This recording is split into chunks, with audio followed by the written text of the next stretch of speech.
¿Qué es un súcubo? El súcubo es un demonio femenino que busca el contacto sexual con su víctima. Esta es una entidad paranormal con una historia que se remonta miles de años atrás. Son muchas las culturas que tienen alguna historia de los súcubos. Son muchas las formas en que los súcubos se acercan a los hombres, la más común es cuando duermen, ya que se aprovecha de ellos para seducirlos. A menudo los hombres informan que sus experiencias con los súcubos son positivas y agradables, pero con la misma frecuencia, informan que el placer tenía un hilo de algo malvado que lo atravesaba. Algunas leyendas mencionan cómo los hombres pueden terminar mal luego de asociarse con demonios seductores. Existen muchas historias verdaderas sobre experiencias de súcubos en la vida real y es que son numerosas las publicaciones que se consiguen en internet en donde se detallan encuentros eróticos y aterradores con un súcubo real. En las representaciones modernas, un súcubo puede aparecer o no en los sueños y por lo general, se le describe como una demonio muy seductora y atractiva, esto en contraposición a lo que sucedía en el pasado, ya que en ese entonces los súcubos eran generalmente representados como una demonio muy aterradora y malévola. Características. Muchos creen que los súcubos y los incubos son como esos típicos demonios alados, con cuernecitos y cola. Nada más lejos de la realidad. Son demonios horribles, sí, pero su aspecto cuando se mueven por nuestro mundo no les delata en absoluto. Estos demonios poseen siempre el aspecto de una mujer de belleza extraordinaria, piel perfecta y cabello oscuro o rojizo. Posiblemente, el mismo aspecto de Lilith, reina de la oscuridad y la noche, de quien se cree que descienden todos los demás súcubos.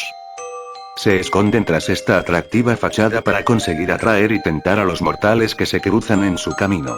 Su única misión es atraer primero para atormentar después. Sus movimientos son ágiles y precisos. Su forma de caminar es muy seductora y cuentan con una gran presencia y carisma.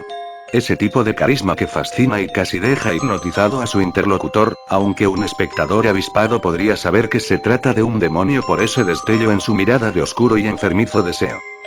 Hablan varios idiomas, por lo que no tienen problemas para entablar conversaciones y establecer nuevas relaciones sociales.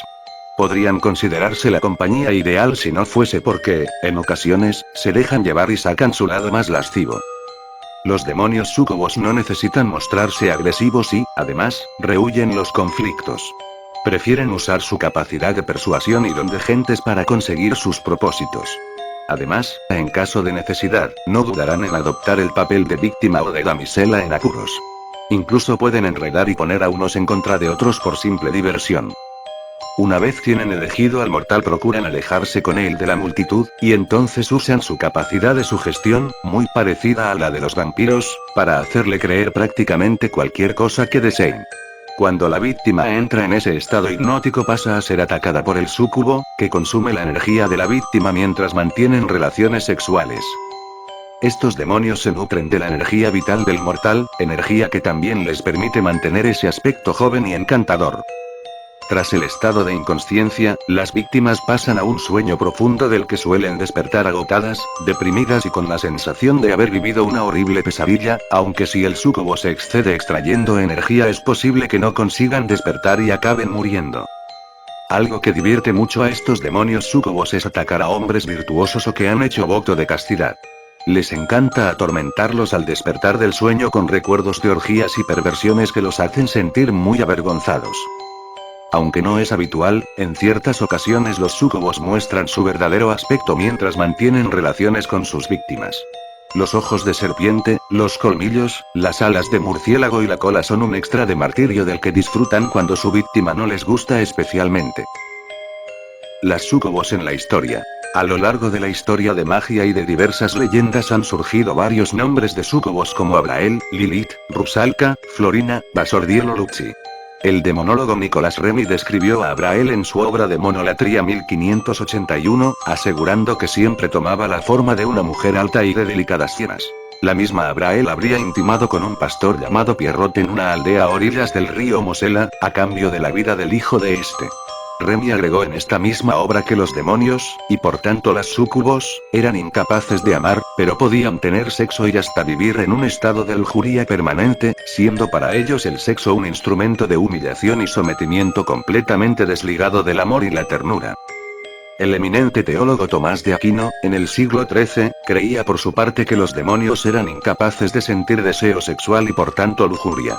Pero, pese a ello, no negaban su sexualidad y la empleaban como un medio para infringir dolor y sufrimiento. En la Edad Media se aseguraba que en medio del furor sexual, la súcubo acostumbraba a realizar pequeñas y leves incisiones rasguñando el pecho de los hombres, gracias a lo cual podía alimentarse de la sangre que brotaba.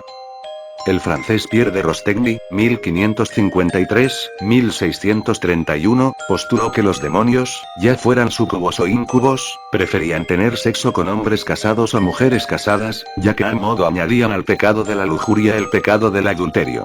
Además, estos demonios gozaban practicando manifestaciones sexuales prohibidas o mal vistas por la Iglesia incluso dentro del matrimonio. Y si bien acostumbran a actuar en las horas de vigilia, también podían aparecerse en las horas de la tarde u otras, evidenciando así que el mero hecho de estar dormido volvía al hombre más susceptible a sufrir el ataque de una súcubo. Los testimonios de ataques de estos seres demoníacos no son escasos. El príncipe Giovanni Francesco Pico de la Mirandola, sobrino del célebre pensador del mismo nombre, afirmó en La Estrega a la Bruja, el primer libro sobre brujería que se editó en italiano, que conoció a un anciano de 80 años que se acostó la mitad de su vida con una diabla, y a otro de 70 que hizo lo mismo. Los dos fueron quemados en Roma. El italiano también describe en esta obra a una famosa súcubo llamada Armellina, amante de un sacerdote réprobo. Y ese malvado sacerdote, al que ya me he referido, decía que sentía mucho más placer acostándose con una súcubo llamado Armellina, que con cualquier otra mujer. Ese hombre estaba tan enamorado de Armellina, que ella lo acompañaba frecuentemente en sus paseos por la plaza. Otros escritos afirman que el erudito Gerberto de Aurillac, quien se convertiría posteriormente en el Papa Silvestre II, mantuvo una relación durante muchos años con una súcubo llamada Meridiana quien, valiéndose de oscuras artes, además de proporcionarle infinitas noches de placer lo habría ayudado a lograr el vertiginoso ascenso político, social y eclesial que le permitió sentarse en el sillón de San Pedro. En la hora de su muerte, este papa habría confesado públicamente sus pecados, renegando de la relación con su infernal amante quien, despechada, habría convertido su tumba en uno de los lugares más aterradores de Roma. Por último, hablaré de los incubos. El demonio incubo es la contraparte masculina del súcubo. Un hombre joven, muy atractivo y fuerte que seduce y atrae generalmente a mujeres, a las que atormenta de la misma manera que suelen hacerlo los súcubos. Existe la teoría de que estos demonios son descendientes de ángeles caídos que han degenerado en succionadores energéticos. Aunque también se dice que, en realidad, los incubos y los súcubos son el mismo tipo de demonio, que adopta la forma de hombre o mujer según los gustos de su víctima. Suelen acercarse a todo tipo de mujeres. Mayores o jóvenes, casadas, solteras o viudas, aunque comparten con los súcubos su debilidad por las mujeres religiosas y de férrea moral, sobre todo las novicias. Disfrutan sabiendo el dolor y la vergüenza que causarán a sus víctimas al despertar de su espantoso sueño. Muchas de estas mujeres pueden incluso quedar embarazadas. Cuando esto ocurre existe la posibilidad de que el bebé nacido sea un engendro a disposición de las fuerzas del mal, o un poderoso humano mágico que se decline por hacer el bien. Un ejemplo de este último caso es el del mago Merlín, de quien se cuenta que nació de la oscura seducción de un incubo a una monja.